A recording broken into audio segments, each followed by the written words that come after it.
You're listening to Let Me Speak to a Manager with Frank Cava and Ian Matthews. What a crock of shit. Yeah, that was hot mic, Sam. It's 30 minutes away. I'll be there in 10. Do it live! I'll write it and we'll do it live!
Frankie! Ian, you son of a bitch.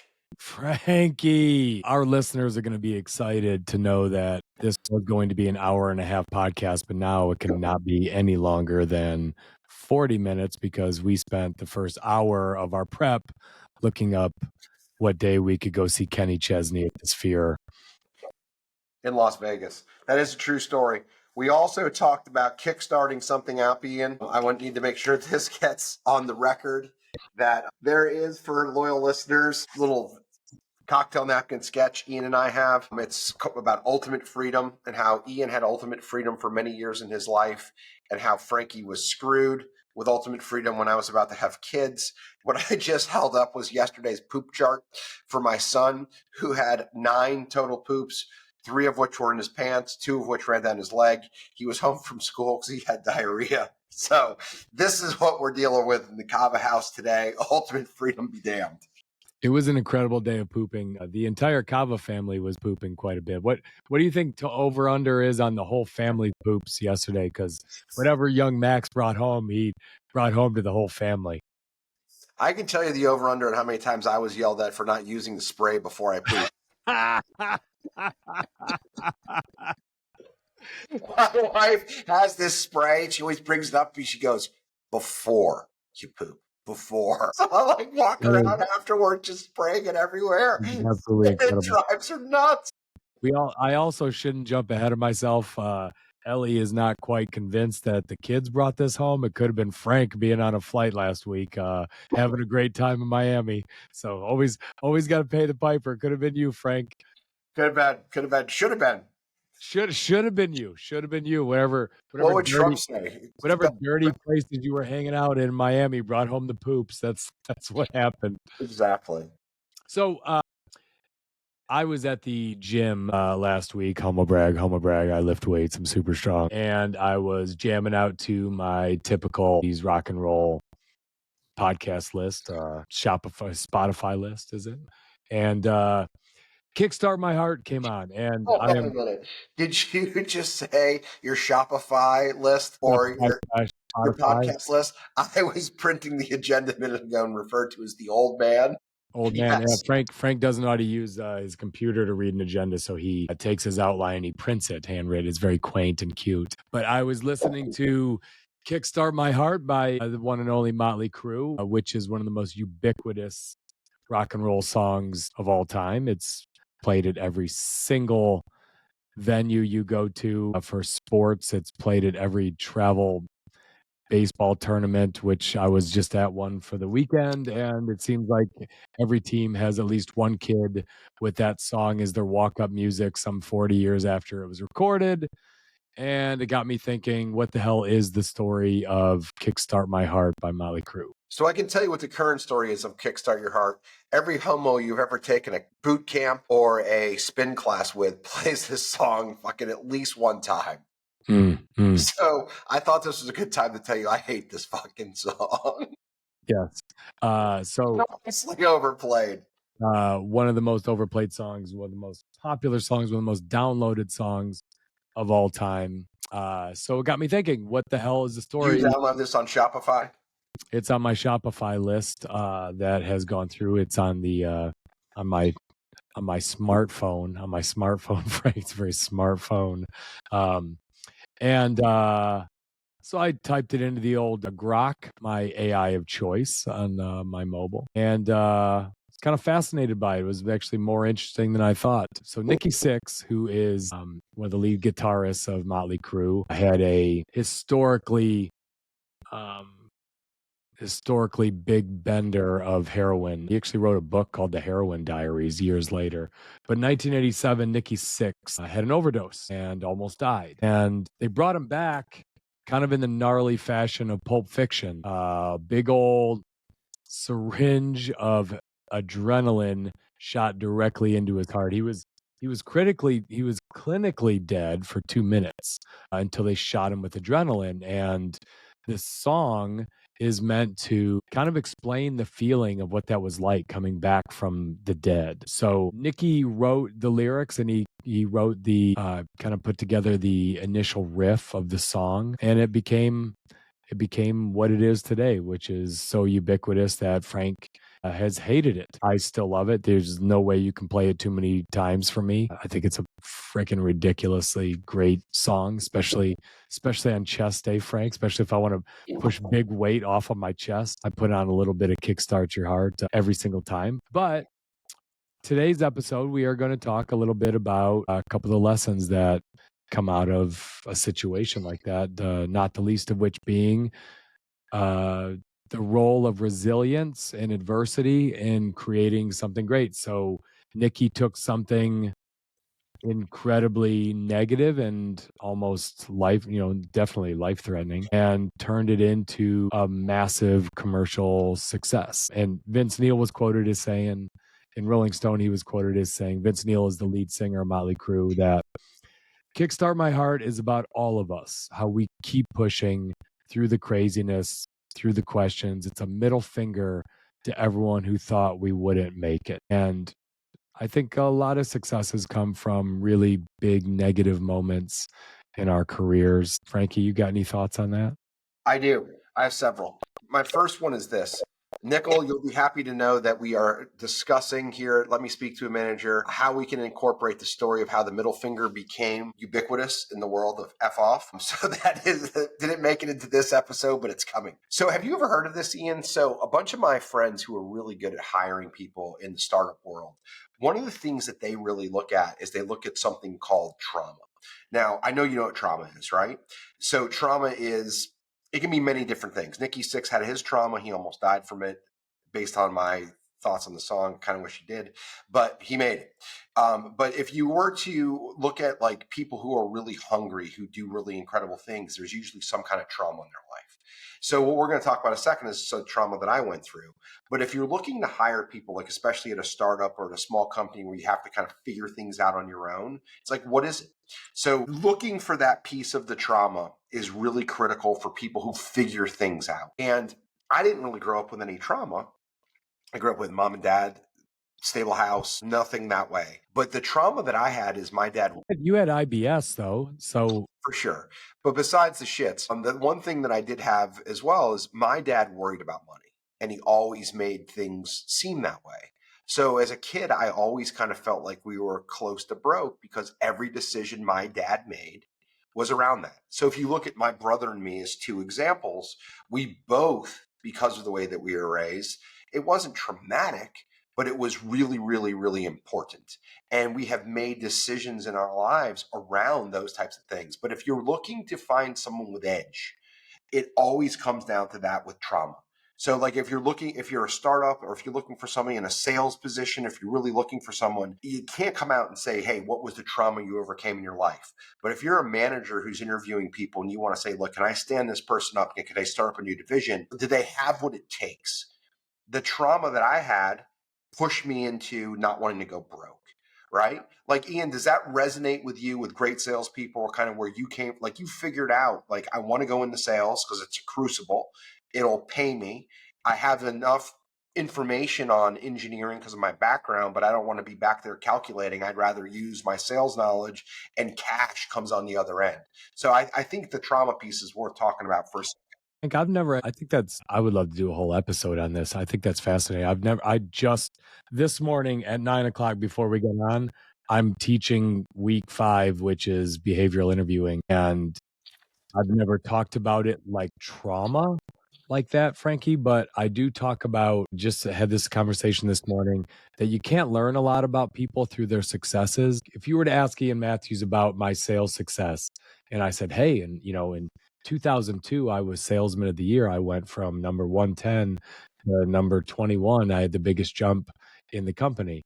Okay, that's nice. But if you really want to know something about me, ask me about how that happened. Ask me about what drove me to do that. Ask me about a time I was failing in sales, and I tell you about when I went 6 months with 0 sales and thought I was going to get fired, and how I pretty much set up a goddamn cot in my cubicle in my office and worked 7 days a week, 100-hour weeks, making phone calls, sending flyers, cold calling like a maniac, how much it stressed me. Like, when you talk about trauma, I still talk about this till today, how much of a loser I felt like getting on that weekly call with Connors and having to say I still don't have any sales and thinking I was going to have to call my parents and say I'm moving back in. Like, to me, when you said trauma, that's a big part of who I am today. I still think of that, and I still respect every sale I get today because I know how hard they are to get and how bad it feels to not have them. But if you're looking for somebody that you can go to battle with, you need to understand the trauma side versus the other side, right? And I held this up on purpose for you because I didn't even think of it till we started talking about it. But then that's when trauma popped up and I wanted to write it down. So I I don't love forget. it. But it's critical. So from the trauma side, what I would tell you is this: if I got a couch out and I got a pipe and I got Ian to actually unwind and talk, soprano style, the trauma is something else. What he created is he created kind of an inability to want to fail inside of his business. And he did not want to turn his car around and go home. In my instance, like when I moved to Virginia, I didn't want to drive back to Florida. Florida to me meant defeat. People were like, well, Frank's going to eventually go back to Florida. Fuck going back to Florida. I moved out of Florida on purpose to come somewhere else. That was the ultimate defeat for me to go home. Right. Yeah. So, but that wasn't the genesis of it. The genesis is something we can talk about, but in behavioral interviewing, that's what you want to go into. But what ends up happening is this: anybody who is successful has had failures. Did you ever read the book? I think it's called Virgin, the book by Branson. Did you ever read that? Yes. I actually read most of it. I put it down, but like I read it 20 years ago. But when I read it, the thing that stuck out with me is this: he thought he was on some divine path, and he thought he was on a divine path because he looked at 3 things that I read him. It didn't seem like near-death experiences to me, but he thought they were near-death experiences, right? And he thought he was chosen. So he came out of this event and said, I have been chosen and I've been allowed to live when I should have died. And he put all of his energy behind him to catapult him forward. So the story that Ian wanted me to talk about here is the reason I ultimately left NVR. It's the reason I ultimately started my business. It was a major re-scramble. Now, you've never heard this story, so I'll tell it to you. It's hysterical. So I get sued in about 2008. And I got sued because I built a house that I sold and the septic system had failed. And I wasn't good enough at lawyering at the time, and I didn't have enough good legal counsel at the time to know how to navigate this. And I got scared shitless. And I didn't tell anybody because I thought it was a big black mark. And I got sued for $15 million, which now seems manageable. Then was more money than I had any idea how to handle. That might be the greatest humble brag in the history of this podcast. 15, 20 years later with a portfolio, it's reasonable. Like, it's not something I want to deal with again, but then it was an insurmountable feat. But the important thing of it, Ian, and the reason I say it that way and I frame it that way in my head is this. It was something that was going to kill me. Like, it was the first time I got insanely fat. Like, it fucked my head up in ways like I never got diagnosed. Like, was I depressed? Probably. Did I lose my self-esteem? Percent. Like, I felt everything at my core had been rattled. I didn't do drugs. I didn't need a syringe to go into my heart. I didn't need any of those things. But what it did is it flattened me. And what ended up happening was this. Like, I don't know if you know this part of the story. So I was away at a wedding for my buddy, and we were in somewhere in like Washington. And one of the people there, because I had talked to him about it, told my parents, like, man, you got this $15 million lawsuit. I hope everything's okay. And said it in front of my parents. And I hadn't told them yet. And both of my parents looked at me and are like, I'm like, everything's going to be fine. I'll talk to you about it later. It's kind of out of context. And I pulled them aside and told them about it. I told them what was happening, what was going on. And I'm fucking scared shitless. And they had me talk to a couple of different people. But it was a process. I had to get through the process. Yeah. But two things that I think are really critical about this. I knew it wasn't going to break me. I wouldn't let it. It was really, really messy. And it was something that I would hopefully not ever have to go through again. But the two major lessons were this. Number one, now that I have learned this lesson, I have set myself up in a way that I am protected. I audit myself from an insurance standpoint 2 times every 2 years, making sure that we have all the coverages that if I had that, I wouldn't have been in problems the first time in this lawsuit. And I look at like, not going back there. A septic system is what brought this up. I never get into problems with septics anymore. Like I have a PhD in septics from the School of Hard Knocks. So I don't let that be the problem. The other part of it was this. I had shackles until that very moment. I didn't know what was going to happen with my future. I didn't know where I was going to go. And I was running my business that way. There was a person who audited us who did like all of our financials. And she goes, if I really point to this moment, like right here, it was in 2011. She goes, everything kind of changed. Like the business was really small and it blew up. What happened? And I was like, oh, we settled the lawsuit. Like I actually wired the money for that lawsuit when you and I were spring training in 2011. And that was the moment that thing ended. I remember it was like right on Kennedy in Tampa. We were staying at that big black hotel, the shiny glass one. But those are the things that near-death experience for me. Crushing Bud Platinums with Nilo. Wire. Loves to be a problem. But to that end, like it was the moment where I knew I should just go. It was like I no longer am encumbered. And in addition to that, it's the lessons that I've learned on the other end. So wiring that money was like your adrenaline shot? Was that like, did you feel like the week after you were behaving different? You were more aggressive? You were taking swings? Were you like, when you say 2011, your business took off, were your behaviors changed dramatically then? So the easiest way to summarize it is this. I felt like if I had succeeded, I didn't know this at the time, but I've thought about it a lot since. I thought that if I had a huge successful business, they would just come after more of it. So it was like communist Russia. There was really no motivation in building something that I thought I was capable of building because I thought I would have to give it up. So as soon as that was over and we came to terms, like I had to show them bank statements, business, like tax returns, like it was like a full Monty kind of inspection. And as soon as that was over and I knew that fucker wasn't getting another nickel of my money, it was that moment where I was like untethered from the dock and could do whatever I wanted. So I was like, why would I want to earn something and give it to this asshole? Where when that was over and I knew what the damage was, it was like, okay, that's over. It's time to go forward. Yeah. You mentioned that was the first time that you got really fat. The other times that you got really fat, was that just having a great time? That was just getting loose with some pretzels? What were like when? Yes, I was slow to adopt the low carb diet. Yes, I was slow to adapt to the low carb diet, but it was that was the worst it ever was for me from a weight perspective, and it was one of those things where it was the trauma that fuels me in life, and the reason I talk about recessions so much, I think, is because of two things. I think my dad worried about money as a kid, even though he never ran out. And it's a good story, but he was worried about it. And I always felt that. And I also felt like I was pretty well off in my low 30s until this $15 million lawsuit nearly flattened me to the ground. So it's the stuff I worry about. And it's why I'm protective. It's why when I buy a house, I look for 3 or 4 exits on the back end. The market has literally shifted under our feet.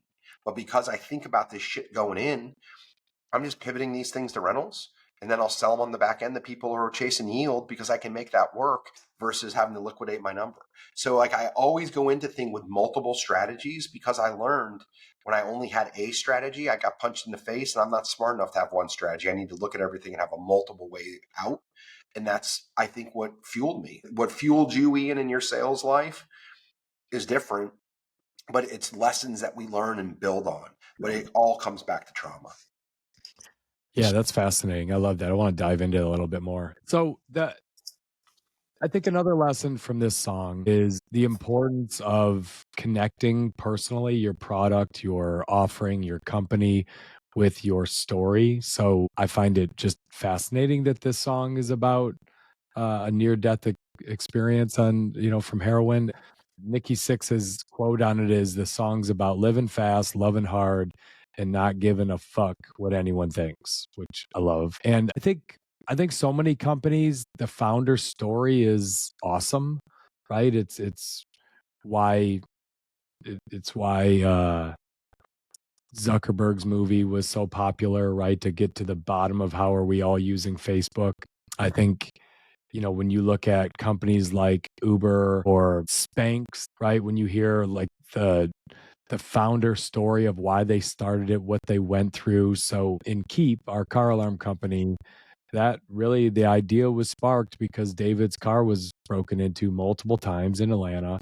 And one of the times it happened really close to his house, and he's got kids and he's got a family. And uh, I wasn't too into it, really, to be honest, at first. Even though I had done some things with David, I thought it was kind of a stale idea. And then in boring ass Vienna, Virginia, my truck got broken into.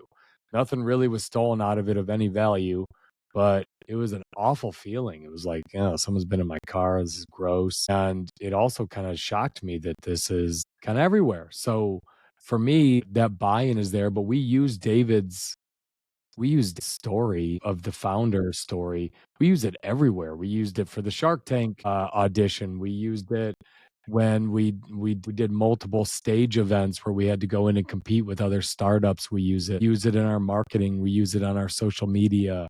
That having an experience and really knowing I am the use case can really motivate and inspire a product to a different level than someone who just thinks it might be a problem. So what I will say in this, and I'll use my other examples below, what I'll say with this is every business encounters a crossroad. Every opportunity, every startup, there's multiple exits or multiple things that can go wrong, right? And the only way you're going to persevere is if whoever the person is steering the ship has ultimate belief in the product. And that's why most people utilize the saying, necessity is the mother of all skill. So I went to an event years ago and I talked to Ian about it. I think we talked about it here. We talked about the Chick-fil-A guy a lot, but it's a slightly different story. The lady she spoke in the same event that I was at where I saw the guy who's now the owner who runs Chick-fil-A. She started cauliflower powered crust.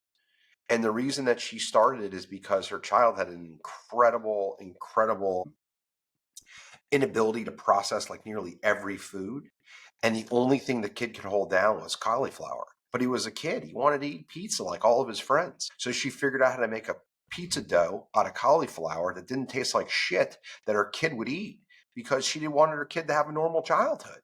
And it turned into an incredible business. But she almost went bankrupt like 9 times from concept to actually getting this in grocery stores. And the reason is because she was the founder and she had incredible belief. David has gone through COVID, tariffs, ups and downs, all kinds of things with material costs. Like if you look at the cost of the Keep device today, I think it sells for $200. There was a period in time where when Ian and I've talked about it, like to build it cost like $400. So you had to rebuild it several times. If David wasn't passionate about it, he wouldn't see that through. So like that need, you have to have somebody who's willing to just say, no matter what, this is something that needs to be the market, and it takes you through.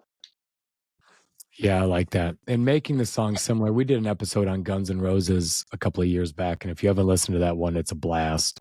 We did a ton of unlike normal, we did actually a lot of research for that one, but also some of Half-ass our internet research. It's in the show notes. more than just half-ass internet research. That was full-assed internet research for that episode. But also, Frank and I are big fans of Guns N' Roses, so a lot of it we lived through as kids and had a lot of detail. But similar, most of those stories, they were always really cool collaborations on who would write it, who would come up with, like, right when you get into Sweet Child of Mine, just, all the different things that went into that, all the different people that had a hand. And similar with this song in that when people heard Nicky's lyrics, when they heard his initial guitar riff, Mick Mars has a really legendary kind of riff in this song.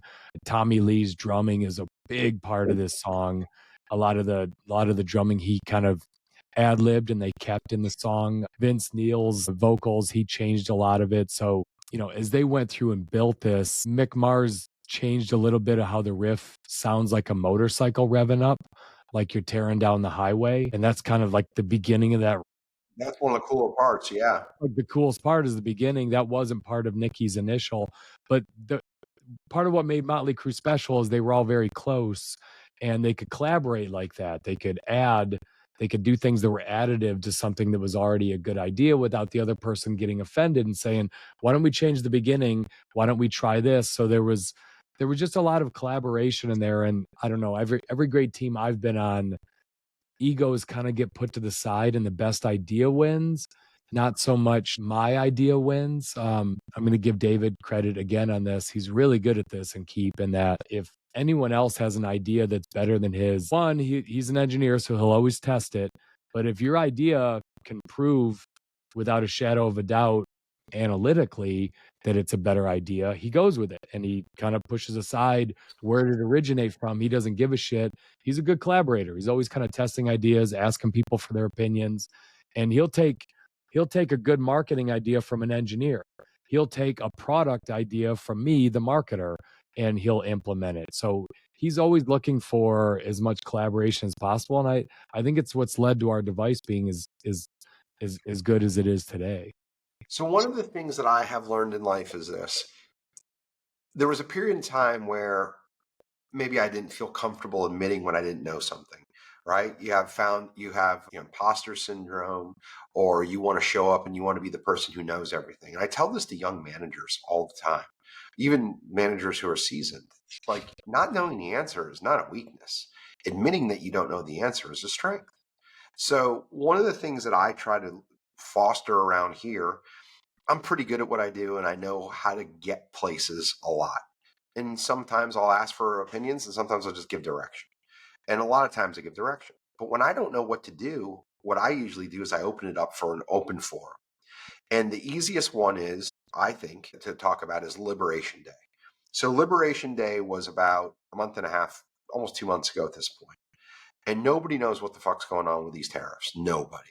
Like, I don't think Trump knows what's going on with the tariffs, right? And it's been an out and in, back and forth and up and down. Nobody knows. So I was asking the people who work here. First thing I did is I went into ChatGPT and I built a sales script for the tariffs and how it affects our business. And I wanted everyone to have something about the tariffs, because I think if the tariffs are going to negatively impact house prices, and it's going to certainly impact the amount of money it's going to cost to fix, partner that up with labor. Like, I think there's an opportunity to buy a house at a good number today, because I think that number goes down later.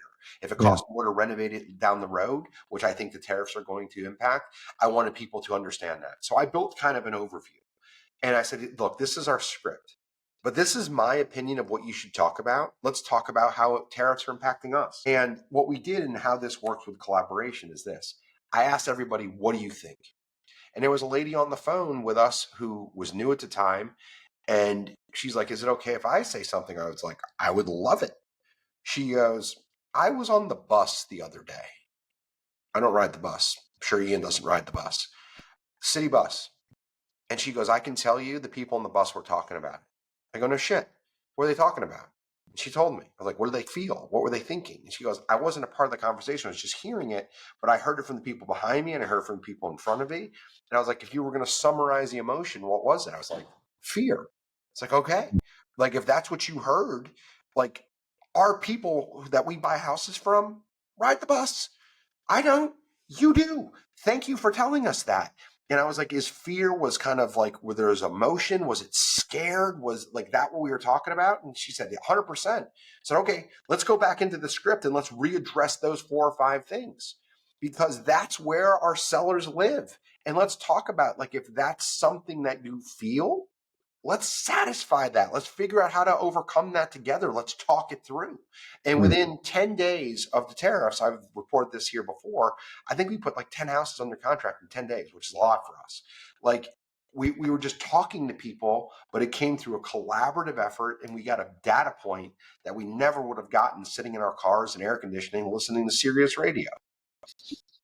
I think it's awful assumptive of you to think that I don't ride the bus. What would make you think that? I'm a very blue collar guy. I'm a humble person from Trenton, Michigan.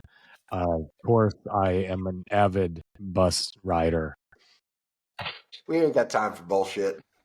Also, it's going to be in the show notes, but Frank was misquoted earlier as saying necessity is the mother of skills, necessity is the mother of invention, a quote from Plato. We'll put that in the show notes for the rest of you who were questioning whether Frank was right or wrong on that. Let's go to kind of the last thing, though. We were, when you talk about mother of invention, reinvention kind of keeps you relevant. So when Motley Crue put this song out, actually the whole group had just gotten clean. They all had drug problems. So this was a kind of a shift a little bit for them. Dr. Feelgood was kind of a shift to a more polished sound, a little cleaner. I think they'd all gotten much better as musicians in general. They had more money. They had better producers. So Dr. Feelgood, if you listen to it, it sounds more polished in general. And Nicky said on his sobriety that we all had to get clean to make this record, and it's the best thing that we ever did. And so they kind of reinvented themselves as a clean group that was a little more polished, and it had a major commercial success. And I think you were about to jump in. I saw you waving your hand at me. I was about to say something, but I talk with my hands. I'm Italian. You know this. So one of the other things that they did during that stretch of time is they used to paint their faces, and they stopped. Like the face painting kind of was like almost like a Kiss type of a thing with Motley Crue, and that they went through this other thing. They're like, all right, we're just going to be us, and they became something different. It was a big pivot. Yeah. Did you ever paint your face when you were younger? When you went to the clubs, some of the clubs that you were seeing, more seedy places in the Miami area? Paint my face. Face painter along with talking with your hands? Just curious. We'll put that in the show notes. If The Nickel, only thing I ever painted on my face, I think I put a number 13 on my cheek once when I went to a Dolphin game. if you have pictures of Frank with face paint, I want some pictures. He's just going to text my mom. I'd say on reinvention, you talked about trauma. I don't really have a lot of trauma from being a kid, other than we went through a few tough times where the steel mills were shut down in the 80s. There was there was a lot of inflation that was much worse in the 80s, but steel mills went through some shit. And, my old man was laid off a few times. And I always found it interesting that he didn't just bump out of that industry. That industry sucked. And he my dad defined himself, I think, too narrowly. He could have been a lot of things, but once he got started as a steel worker, that kind of became his identity. He was a big steel worker, and he never really kind of reskilled or tried something different. And I always kind of thought to myself that was a narrow way of viewing himself. I thought he could have been much more. I thought he had a huge personality. He was a really likable guy. I think he could have done a lot more if he'd went back to college, got a degree, but he just never did that. He always waited around for the steel mill to open up again. And I even as a young kid, Frank, I watched that and I thought, what the hell are you waiting for? Go do something different. And I don't know, my whole career, since graduating college, I've really tried to not ever define myself. I've always tried to keep an open mind, I got an engineering degree, then I took a sales job, then I got into management, then I left the power industry and went to home building. And, then I left that and started all over again by investing in commercial real estate and podcasting and investing in tech companies. And I feel like I have a lot of different circles that know me if I were to look at my network, and they all sort of know me in different ways. We have a group of followers of this podcast that know me as a podcaster. I have some people that know me as a tech investor, some that know me as a consultant and someone who does management training. All my clients in that business don't know a lot about the other things that I do or that I've done.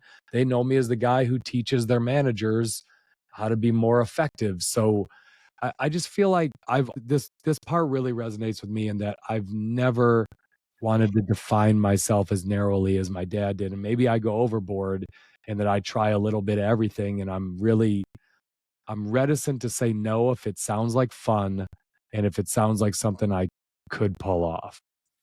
So the way that I'll delve into this one is a little bit different. And I'll say this. First of all, on the drugs, one of my favorite lines also from Plato is, don't buy drugs, become a rock star and I'll give them to you for free. You know that's true because he found that on the internet.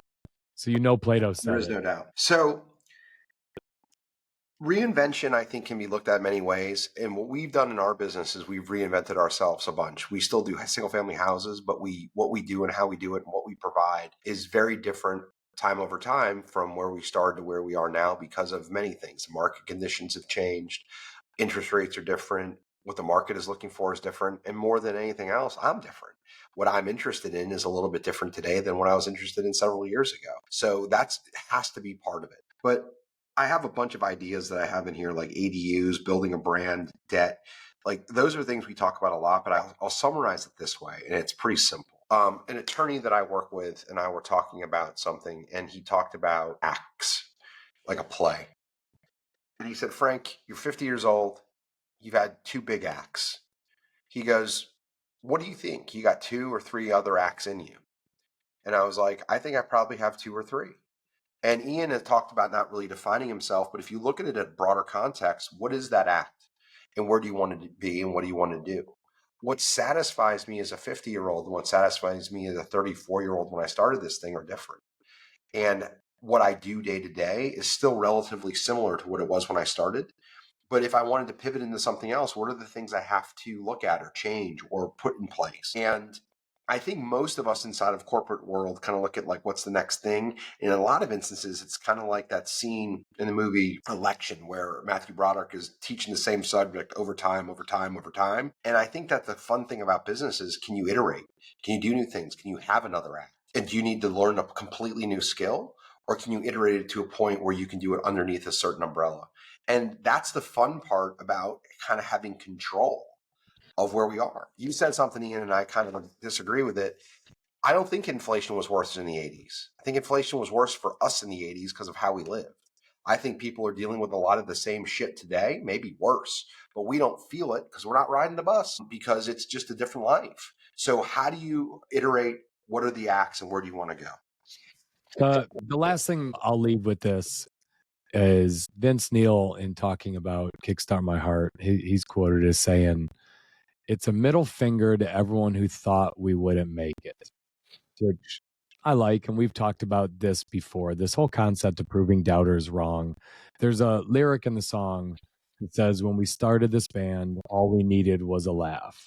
Years gone by, and I'd say we've kicked some ass. That was kind of added late into this song. Love, most of it I have to contrive and make up, but I love the whole concept of proving people wrong.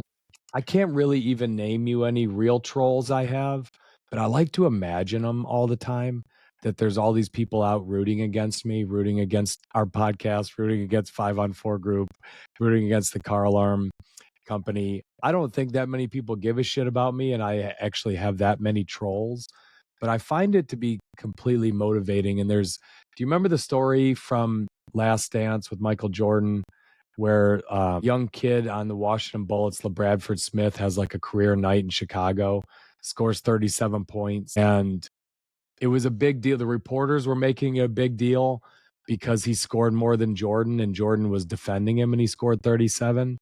And so Jordan told everyone that after the game, he walked by Jordan and said, nice game, Mike. And the next night they flew to Washington for a back-to-back right back there. And in that game, Jordan put up the same number of points in the first half that Smith had against him the night before. And the best part of this whole story is in The Last Dance, 30 years later, Jordan goes, yeah, I don't think he said that. I made that up. Like, pretty much admitted that he made up that he got trolled, but he used it for fuel, for fire, to go just destroy this kid. It kind of shows what a psycho Jordan was. But I actually kind of think it's cool to talk about people that are, giving the middle finger to people that doubt you, even if you don't have a lot of people doubting you. So I'll wrap it up with 3 really quick stories. The first one is this. Larry Bird, in basically every documentary you look at, wasn't necessarily playing his opponent. The most important part of his day was waking up the next day and seeing the box score and seeing if he had a better box score than Magic Johnson. Mm-hmm. The best people in the world always have a rabbit to chase. We've talked about that story here before about going to the dog track and the dogs have to chase after that rabbit. Yeah. The best sports stories in the world, and I looked a bunch up just a second ago while you were talking, and I've got a few examples, right? Like Derek Jeter, I love it when people doubt me. It makes me work harder to prove them wrong. Michael Jordan, some people want it to happen, some wish it to happen, others make it happen. I would say the best example is probably Bill Belichick. It's some combination of Bill Belichick, I think Urban Meyer, and probably Nick Saban in the last 20 years. And what I think all 3 of them are great at is figuring out what the chip on their shoulder needs to be and placing it on the people's shoulder. But it's always doubting them, right? Like the Patriots hadn't won a Super Bowl for almost 10 years, and Belichick flipped the script and always made them an underdog. So you have to think about that. And like really good coaches are like, well, you're not the underdog anymore. What do you do? Well, now we should have it. Now you have to protect what's yours. So there's always something there. And it is psychological, but the people who are the best at it kind of keep it going. So what I'll tell you is this: you either have to have something to chase, or you need to build something that allows you not to chase. And I was with my parents last week, and we have friends who are both retired. They have friends who are both retired, and they have government jobs. Like they worry every single day about money. They worry about like going out and doing different things. But if you work your entire career towards retirement and you build your life to say, okay, when I retire, I'll have something that'll pay me back, it's a very different thing. So you have to look at like, what are you chasing after? What will be the back ends of it? And what is the motivator that you want? And if you don't want to have that feeling of constantly having to chase something, you got to set yourself up. So it's like, okay, at this point, I'll no longer have that feeling and sensation. Well, Frank, I can tell you this. I am not one of your doubters. I've believed in you all the way from the beginning, you son of a bitch. Even when 15 million was an actual thing to you, unlike today, because you're such a big time. Hey, as you once said to me, and I'm not some pud whacker making $100 grand a year. That was the exact trip where I ended up writing that check to that guy. And when you said that, I'm like, well, I must be a pud whacker. Frankie, I had a good time. For all of our loyal listeners, forward this to someone who loves some Motley Crue, Kickstart My Heart. I think they'll love it like you did. Hey, and I'll close with this. 160 sounds pretty good. 160 sounds pretty good. See you, homie. See you, bye. If you like what you just heard, and judging by the viewership numbers, you did, hit that follow button and leave us a 5-star review. It helps other people find the show. And it lets Frankie and I know that, a few people are listening to this.